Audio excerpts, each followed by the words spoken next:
ಕಾಲ್ತುಳಿತದಲ್ಲಿ ಮೃತಪಟ್ಟವರ ಪಾರ್ಥಿವ ಶರೀರಗಳು ಸದ್ಯ ದೆಹಲಿ ತಲುಪಿದೆ ಅನ್ನುವಂತ ಮಾಹಿತಿ ಸಿಗ್ತಾ ಇದೆ. ಪ್ರಯಾಗ್ರಾಜ್ನಿಂದ ದೆಹಲಿಯ ಕರ್ನಾಟಕ ಭವನಕ್ಕೆ ಮೃತದೇಹಗಳು ತಲುಪಿದೆ. 4 ಮೃತದೇಹಗಳು ಶವಗಳನ್ನು ರಿಸೀವ್ ಮಾಡಿಕೊಂಡಿದ್ದಾರೆ. ಮೃಣಾಲ್ ಹೆಬ್ಬಾಳ್ಕರ್, ಲಕ್ಷ್ಮೀ ಹೆಬ್ಬಾಳ್ಕರ್ ಅವರ ಪುತ್ರ, ಶವಗಳಿಗೆ ಪುಷ್ಪನಮನ ಸಲ್ಲಿಸಿ ಸಂತಾಪ ಸೂಚಿಸಿದ್ದಾರೆ. ಮೃಣಾಲ್ ಹೆಬ್ಬಾಳ್ಕರ್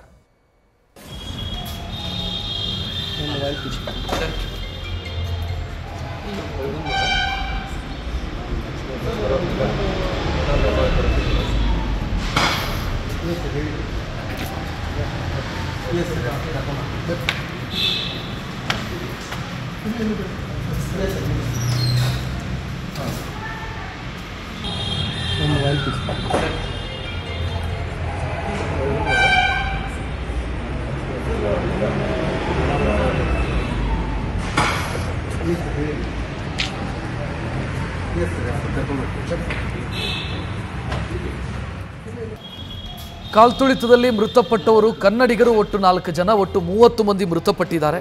ಕನ್ನಡಿಗರ ಮೃತದೇಹ ಏನಿದೆ, ಬೆಳಗಾವಿಯ ಒಟ್ಟು 4 ಮಂದಿಯ ಮೃತದೇಹವನ್ನು ಪ್ರಯಾಗ್ರಾಜ್ನಿಂದ ದೆಹಲಿಗೆ ತರಲಾಗಿದೆ.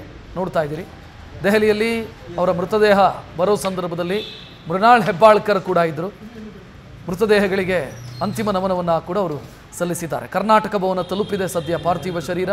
ಅಲ್ಲಿಂದ ಬೆಳಗಾವಿಗೆ ತರೋದಕ್ಕೆ ಬೇಕಾದಂಥ ವ್ಯವಸ್ಥೆಯನ್ನು ಕೂಡ ಮಾಡಿಕೊಳ್ಳಲಾಗಿದೆ.